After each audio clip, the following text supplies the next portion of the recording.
Ei, gente, vamos lá?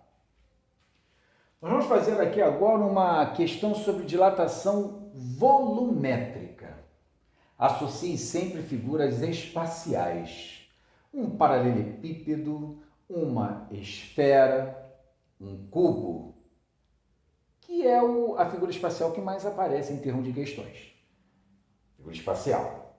Nós temos aqui um cubo de chumbo, cuja aresta vale 10 centímetros. O cubo, você sabe, todas as arestas são iguais. Aresta de 10 centímetros. Muito bem.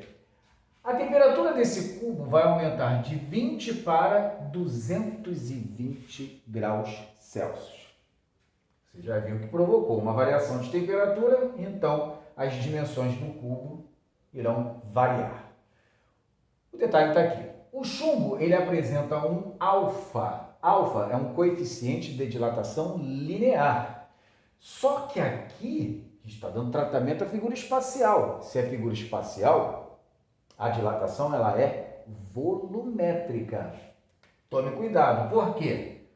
Quando você calcula, que é o que se pede, olha, a variação de volume, a variação do volume mede ΔV, que é a dilatação volumétrica.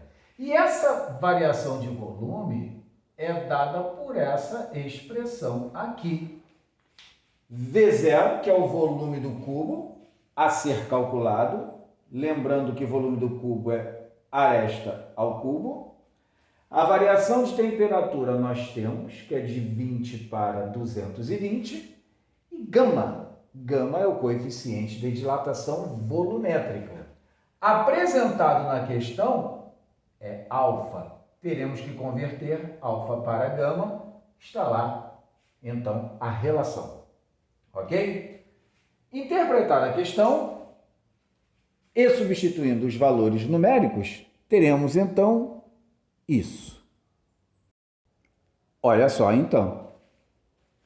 O volume do cubo aresta vale 10, aresta 10 elevado ao cubo, o volume do cubo, que será o volume inicial, V0, 10 elevado ao cubo.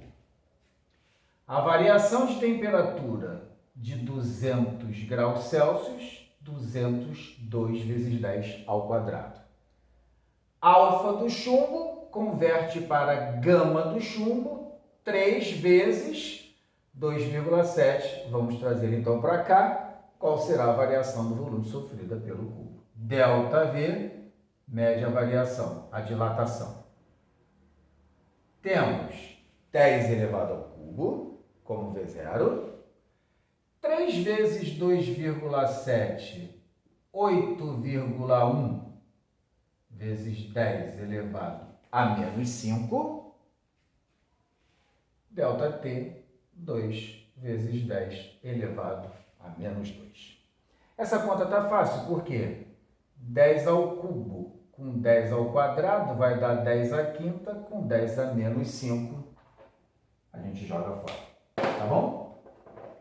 Resposta, então, a variação de volume sofrida por esse cubo vai ser o produto 2 vezes 8,1, 16,2, atenção, isso é variação de volume, tá? Então, tem que acompanhar a unidade do volume inicial, que é centímetros cúbicos. Olha só, pessoal. Muito cuidado com essa, hein? Olha. Um petroleiro recebe uma carga de 1 vezes 10 elevado a sexta barris de petróleo. O gama, coeficiente de dilatação, o quê? Volumétrica. 1 vezes 10 elevado a menos 3 graus Celsius elevado a menos 1, lá no Golfo Pérsico, onde a temperatura era de 50 graus Celsius. Alta temperatura.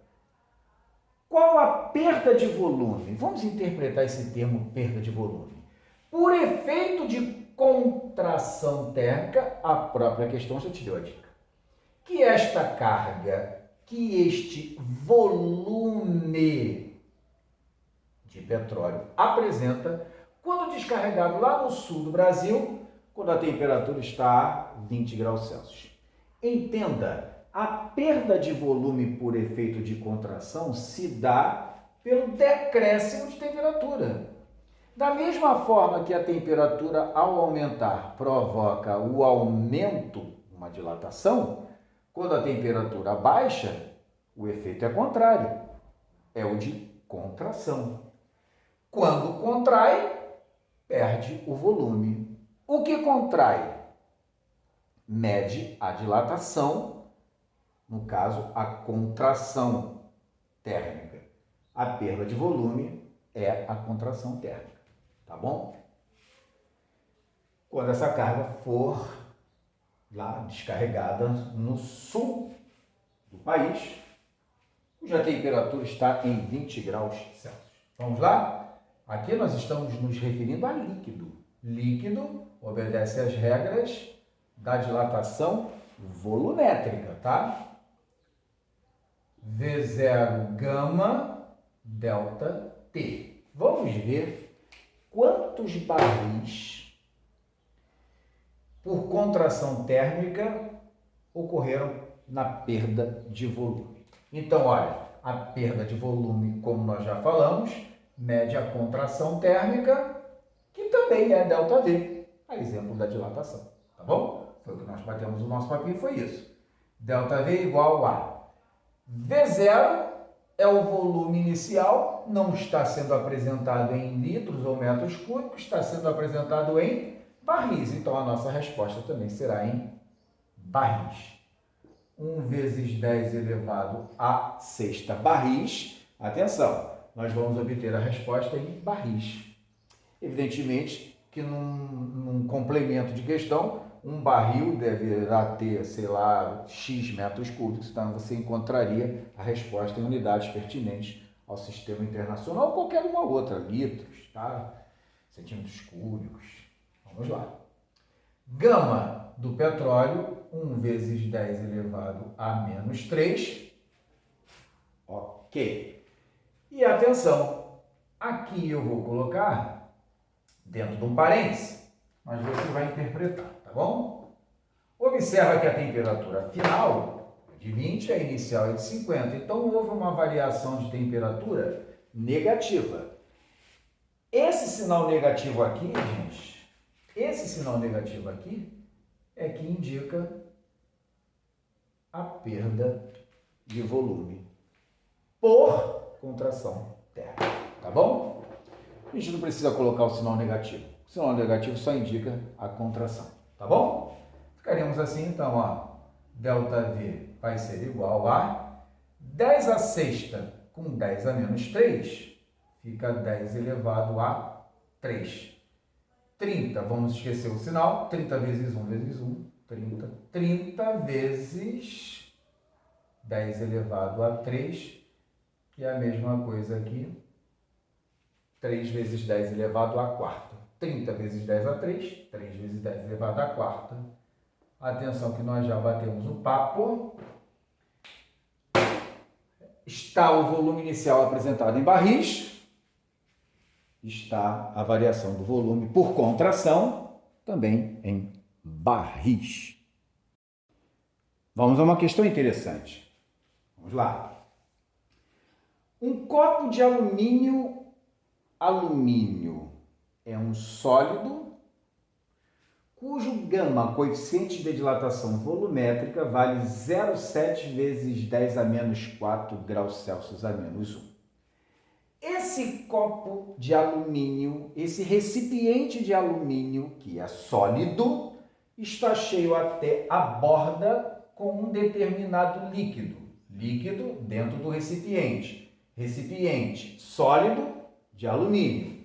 Líquido dentro do recipiente. Gama do líquido, coeficiente de dilatação volumétrica 10,7 vezes 10 a menos 4. Ambos, líquido e recipiente sólido, estão em equilíbrio térmico com o meio ambiente a uma temperatura de 15 graus Celsius. O conjunto foi aquecido de 15 para 35. Pergunto: o O recipiente sólido de alumínio dilata? Sim, dilata. O líquido dentro desse recipiente, com essa variação de temperatura, dilata? Sim, dilata. Porém, observe o que acontece. Em virtude do coeficiente de dilatação volumétrica do líquido ser muito maior que o coeficiente de dilatação volumétrica do sólido do recipiente, ocorre um transbordamento. Observou? Isso aqui que eu estou te indicando mede o que transbordou. E atenção, quando você estuda esse tipo de dilatação, toma muito cuidado, porque o conjunto foi aquecido, tanto sólido quanto líquido dilatou. E o que transborda? Mede o que chamamos por, grave o termo, dilatação aparente. Como é que a gente faz para calcular a dilatação aparente? Então vamos lá. Para calcularmos a dilatação aparente, visto que todos os elementos a gente tem que levar em consideração a dilatação volumétrica, a dilatação aparente, que a gente chama por ΔV AP, é dado por V0, coeficiente de dilatação aparente, gama AP, vezes ΔT. Obedecem as regras da dilatação volumétrica. Agora, muito cuidado, porque para calcularmos o gama AP, o coeficiente de dilatação aparente, nós temos que tirar uma subtração entre os dois coeficientes de dilatação.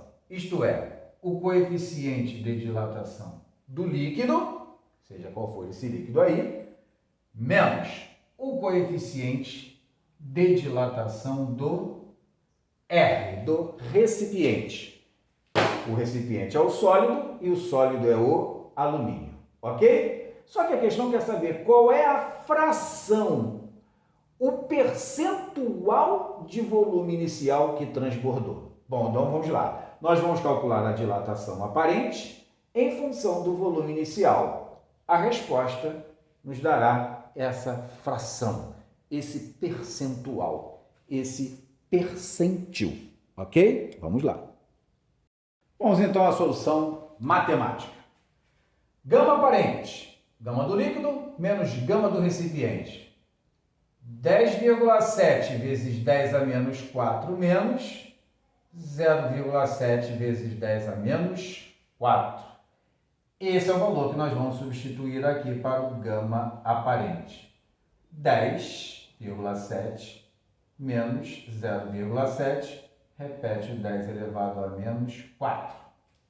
A variação de temperatura está fácil. Então vamos lá agora. ΔV aparente vai ser igual a V0, gama aparente.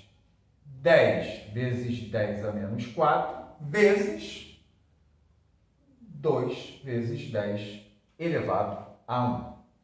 Fazendo as devidas operações e sem muita perda de tempo, nós vamos chegar à seguinte conclusão.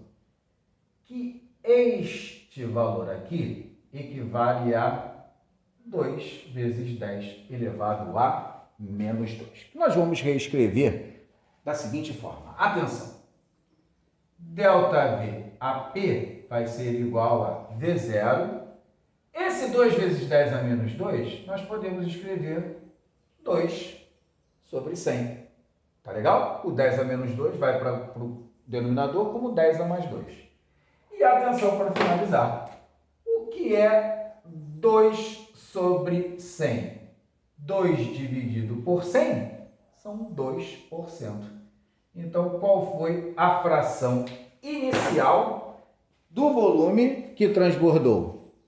2%. Não esqueça que esse 10 elevado a menos 2, quando vai para o denominador, vai como 10 a mais 2. 10 a mais 2, 100. 2 divididos por 100 são 2 por 100. 2 por 100 são 2%. Então, transbordou o quê? 2% do volume inicial.